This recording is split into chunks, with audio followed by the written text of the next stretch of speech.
Hey guys, and welcome to another episode of Quick Expert Reviews. Today we've got a Microsoft Surface Pro 7, the i5 model with 8 GB of RAM and 128 GB of internal storage. So yes, that's the device itself. This is just the unboxing video to show you what's in the box itself, and then there will be a follow-up review shortly, plus a comparison between my Surface Pro 2017 i5 model with 4 gigs of RAM and 128 gigs, and this Surface which I'm replacing it with. So yeah, as usual, we've got a standard pack of leaflets, quick start guides, a brief explanation what's what, where's the power button and everything, which I'll show you in a second. And then we've got the 60-watt charger in the box as well.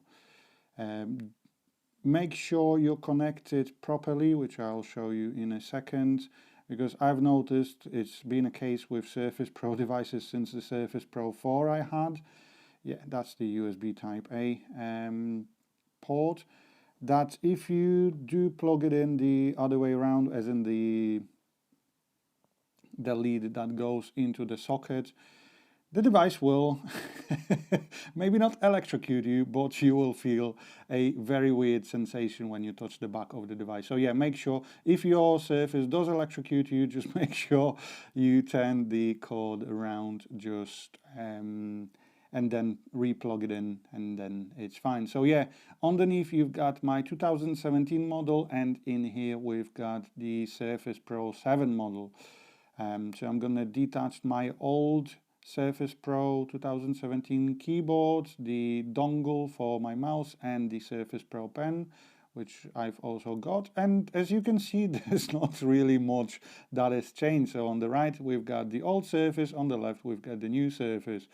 So in terms of the looks outside, like I said, not much has changed. It's mainly internally, and obviously the addition of the Type-C port, which I'll show you right in a second. And then we've got the two microphones, high-def microphones on the front as well, plus the Windows Hello camera, and that's the main difference. So you've got the Type-C on the new model, and you've got the display port on the older model, the USB-A, and the magnetic charging port. In terms of the kickstand, not much has changed yet. That's the memory card slot as well. So actually you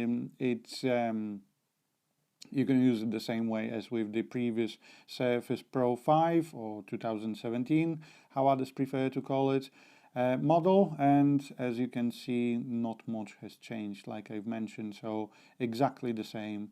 It opens in exactly the same way, so nothing new in here. It's the so-called studio mode, so it's easier for you when you try and draw and sketch or take notes, annotations. So yeah, that's that. In terms of the weight, apparently there's like a 6-gram difference, but to be honest, I haven't noticed anything at all, especially when I was holding both the devices. You can't really tell the difference, and to be honest, from the outside you can't really tell which one's which, unless you look on the right hand side to see the USB port. So yeah, like I said, there will be a follow-up video shortly comparing the old model with the new model, and a full proper review, so expect that shortly. So yeah, thanks for watching another episode of Quick Expert Reviews, and I'll speak to you soon, guys. Bye!